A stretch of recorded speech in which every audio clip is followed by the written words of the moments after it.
Hello students, आज मैं आपको एग्ज़ाम से संबंधित कुछ बातें बताना चाहती हूँ जिससे कि आप अपनी एग्ज़ाम अच्छे से प्रिपेयर कर सकें और कौन कौन सी मिस्टेक आप करते हैं उन मिस्टेक में सुधार कर सकें। तो ब्लूप्रिंट के अकॉर्डिंग हम बात करेंगे कि हमारा जो ब्लूप्रिंट है वो इस तरीके से है कि फर्स्ट चैप्टर जो है वो केमिकल रिएक्शन का है, रासायनिक अभिक्रियाओं का है।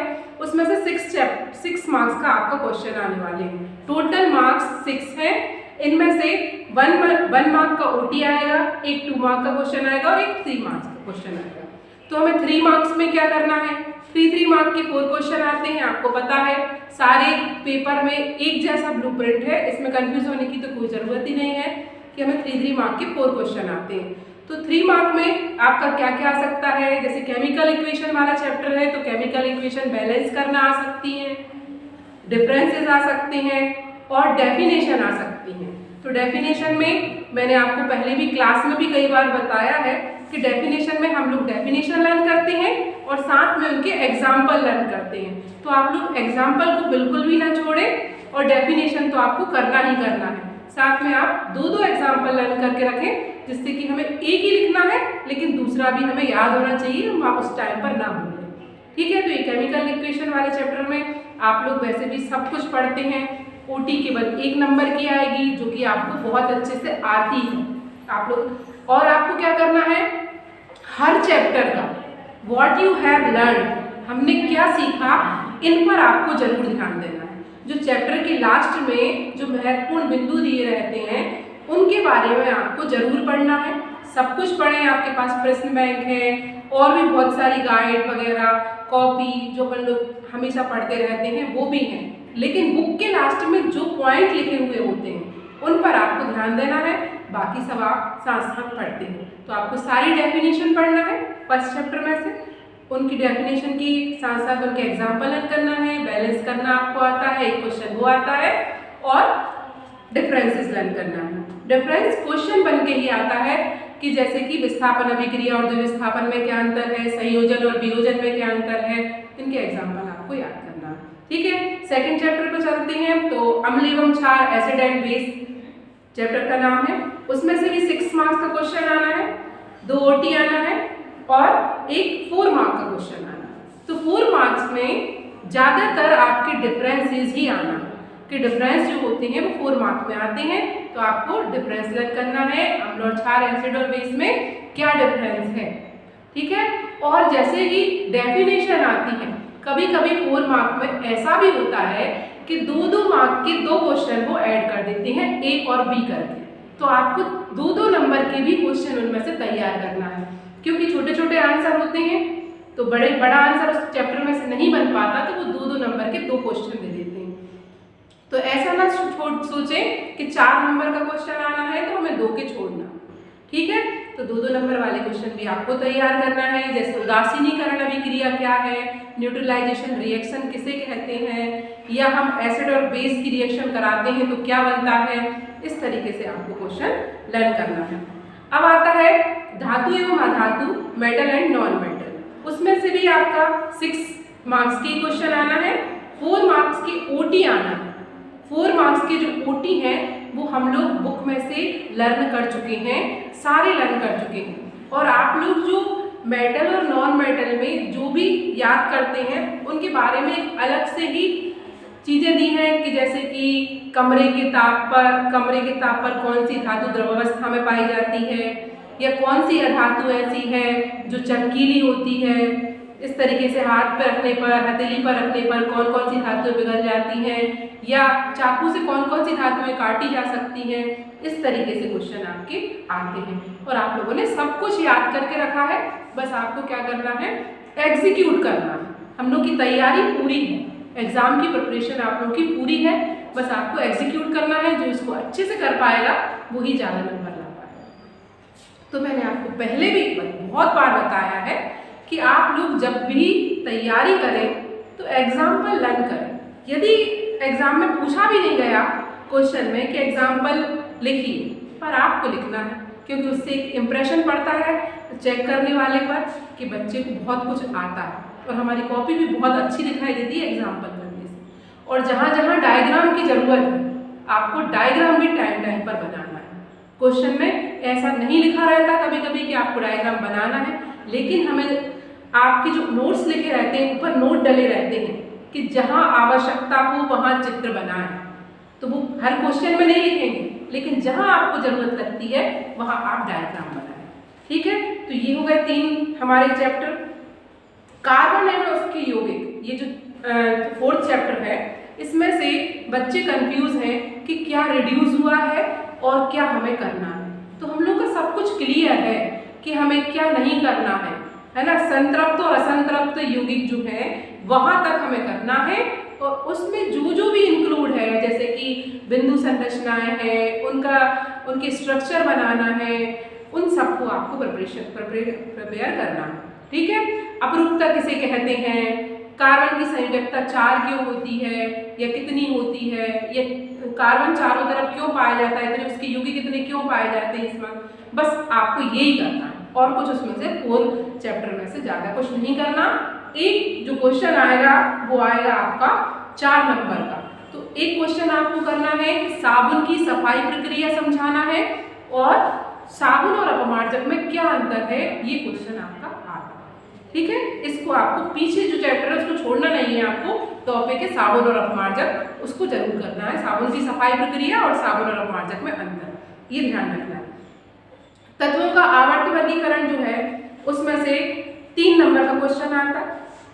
टोटल एक ओटी आ रहा है और एक 2 नंबर का आ रहा है। तो 2 नंबर में सारे लॉज आएंगे आपके, कि न्यूलैंड का स्टक नियम और डोबे-राइनर का त्रिक नियम, मेंडलीव का आवर्त नियम, इनकी सीमाएं सारी करी हैं आपने, ये आपको याद करना है इसमें से।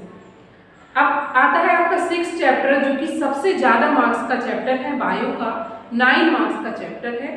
इसमें से आपको 3 ओटी करना है, एक 2 नंबर का क्वेश्चन करना है और एक 4 नंबर का क्वेश्चन करना है।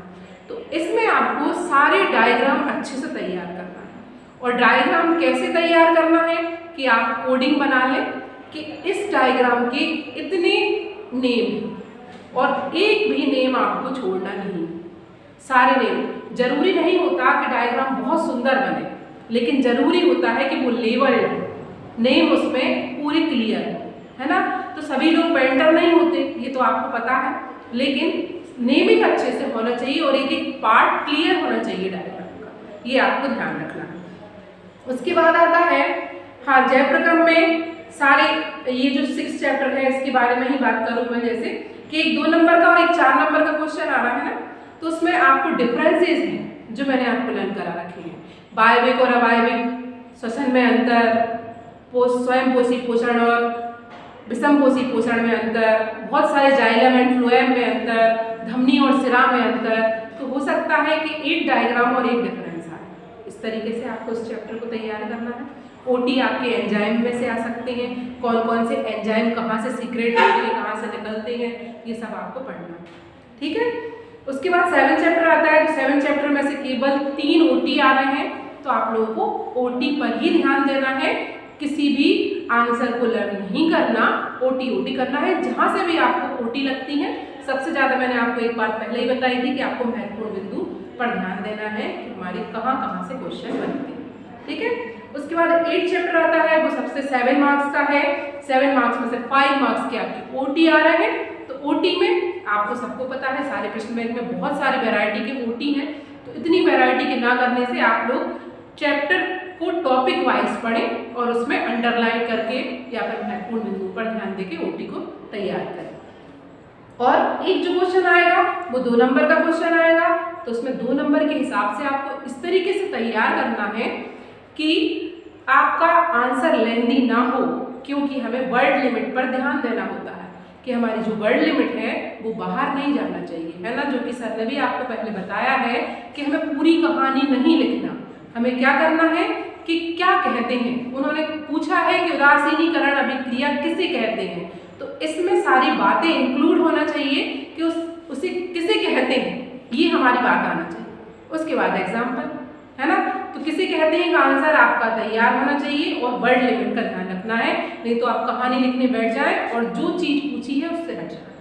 ठीक है, तो 2 नंबर में यदि बड़ा आंसर है तो उसको शॉर्ट में जो चीज़ पूछी गई है उसमें तैयार करना। ठीक है, उसके बाद आनुवंशिकता एवं जैव विकास आता है, तो उसमें मेंडल के सारे नियम, तीनों नियम मेंडल के याद कर लेना आप लोग। और 4 नंबर के जो ओटी आएंगे, सॉरी 2 नंबर के ओटी आएंगे, तो वो ओटी भी तैयार करना, ठीक है।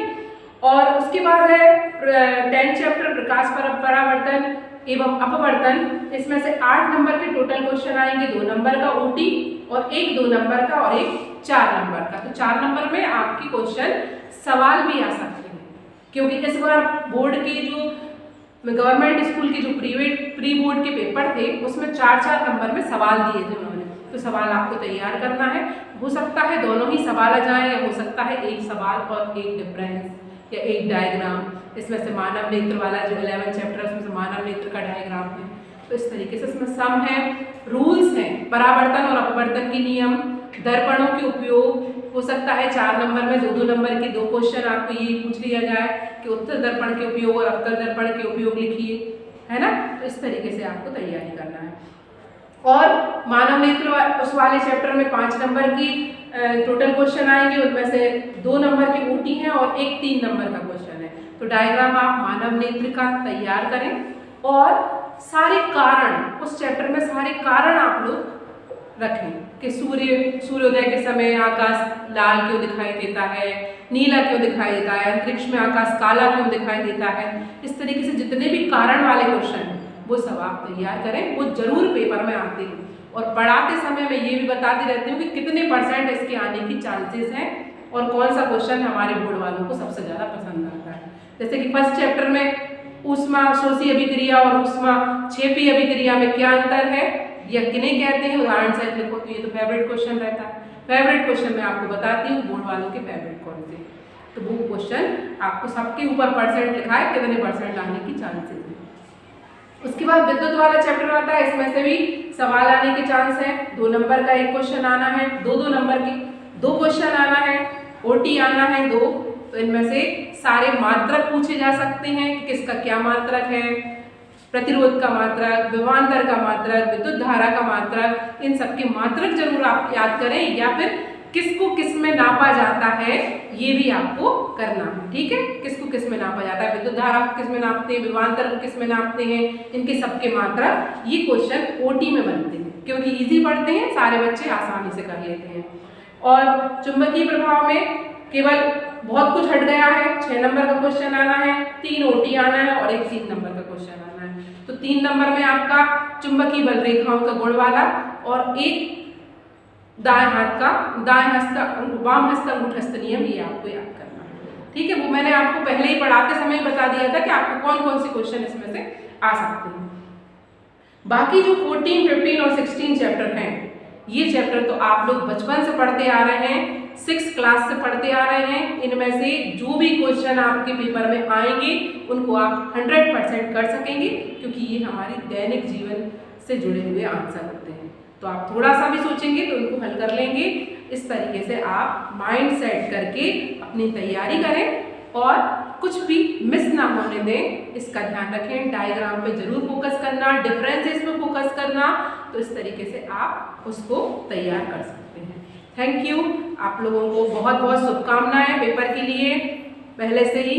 तो सभी लोग अच्छा पेपर दे के आएँ, ऐसी मैं शुभकामनाएं देती हूँ। धन्यवाद।